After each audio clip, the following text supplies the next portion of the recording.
Ndugu waandishi wa habari, miongoni mwa matukio makubwa ya kitaifa yaliyofanyika katika kipindi cha mwaka 2025 ni zoezi la uchaguzi, zoezi ambalo lilifanyika katika mazingira ya amani, utulivu na usalama.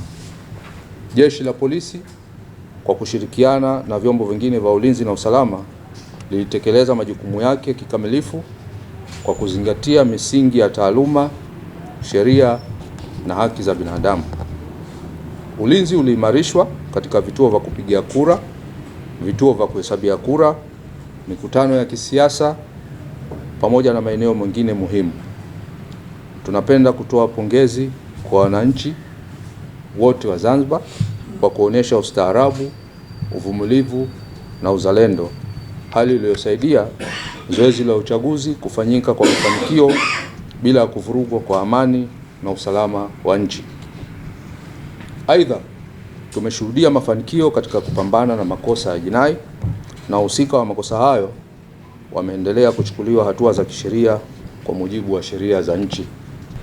Hata hivyo, bado yapo baadhi ya matukio ya kihalifu yaliyojitokeza katika maeneo yetu ya Zanzibar ambayo Jeshi la Polisi linaendelea kuwafanyia kazi kwa umakini mkubwa, na tunahakikishia wananchi kuwa hatua zote muhimu zinaendelea kuchukuliwa ili kuhakikisha wahalifu hawapati nafasi ya kuhatarisha amani na usalama wa nchi yetu.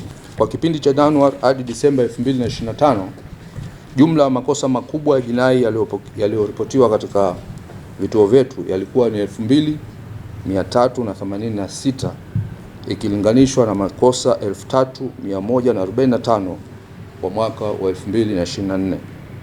Hivyo kuna upungufu wa makosa 759 sawa na 24.1%. Makosa dhidi ya binadamu yamepungua kutoka makosa 1116 mwaka 2024 hadi makosa 812 kwa mwaka 2025 sawa na upungufu wa 27.2%. Makosa ya mauaji kwa mwaka 2025 yametokezea 53 ikilinganishwa na makosa 66 kwa mwaka 2024, ukiwa na upungufu wa 19.7%. Kwenye makosa ya mauaji, 94% katika hao makosa hayo ilikuwa ni kujichukulia sheria mkononi kwa tuhuma za wizi na mengineyo, lakini 4% wivu wa kimapenzi na 2% ugomvi kwenye vilabu vya pombe. Makosa ya kubaka kwa mwaka 2025 yalikuwa 657, ambapo kwa mwaka uliopita mwaka 2024 yalikuwa 829. Kwa hiyo kuna punguzo la 20.7%. Makosa ya kulawiti mwaka 2025 yalikuwa 93 ikilinganishwa na makosa 217 katika mwaka 2024. Kwa hiyo kuna punguzo la 57.1%. Na tukiangalia kwa mwaka huu uliomaliza 2025, katika hao makosa, idadi ya makosa niliyotaja, kuanzia umri wa kuzaliwa mpaka miaka 5 kulikuwa kuna makosa ya kubaka 11, kulawiti yalikuwa 18, miaka 6 hadi 10 makosa ya kubaka yalikuwa kwa 41, ya kulawiti 27, miaka 11 hadi 14 makosa ya kubaka yalikuwa 105, ya kulawiti makosa 30, miaka 15 hadi 17 makosa ya kubaka yalikuwa 450. Kwa takwimu hizo sasa, makosa ya kubaka yanaonekana hayo 655 kati ya makosa 450, wahusika ni wasichana. Kati ya hao makosa niliyotaja 657, 450 ni wahusika ambao wasichana au wavulana wanakuwa mara nyingi inakuwa ni wapenzi, lakini kutokana na umri sasa kisheria unakuja ndio inaangukia kule kwenye kubaka.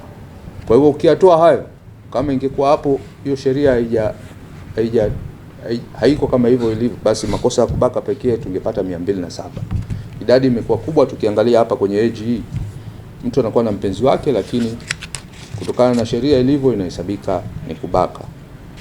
Katika makosa ya kuania mali, makosa yamepungua kutoka makosa 1855 kwa mwaka 2024 hadi makosa 1481 kwa mwaka 2025, ambapo kuna upungufu hapo sawa na 20%. Uvunjaji, makosa kwa mwaka 2025 kulikuwa kuna makosa 580 na ukilinganisha na mwaka 2024 ambapo kulikuwa kuna makosa 823. Kwa hivyo kuna punguzo la 29.5. Wizi wa mifugo kwa mwaka 2025 kulikuwa kuna makosa 364, ambapo mwaka wa 2024 kulikuwa kuna makosa 370. Kwa hivyo kuna punguzo la 1.6. Makosa ya usalama barabarani, kwa upande wa usalama barabarani, makosa haya ya jumla, ukamataji na nini, yameongezeka, ambapo ni makosa kwa mwaka 2025 ni makosa 71,495 ikilinganishwa na makosa 50,016 kwa mwaka 2024. Hivyo kuna ongezeko la 43.0.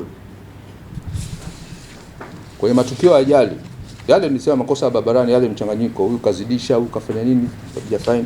Lakini kwenye matukio ya ajali za barabarani kwa mwaka 2025 kuna ajali 264 ikilinganishwa na ajali 227 kwa mwaka 2024.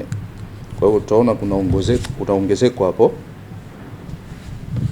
Kati ya hizo ajali zilizosababisha vifo mwaka 2025 zilikuwa 206. Mwaka 2024 kulikuwa kuna ajali 175.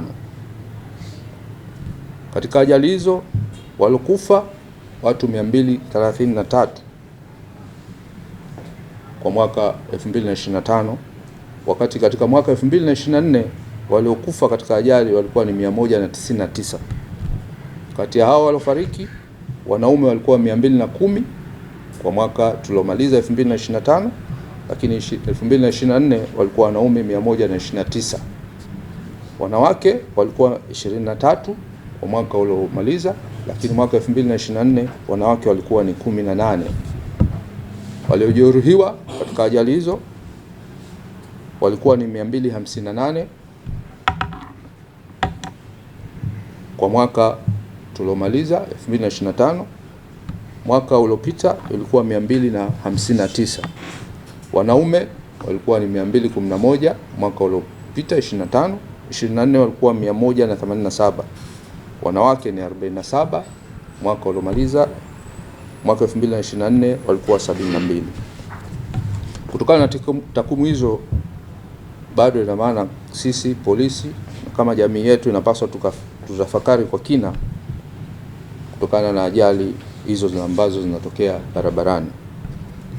Tukiangalia idadi bado ni kubwa na ya kusikitisha, hasa ikizingatiwa kuwa waliofariki zaidi ni wanaume ambao ndio nguvu kazi ya taifa.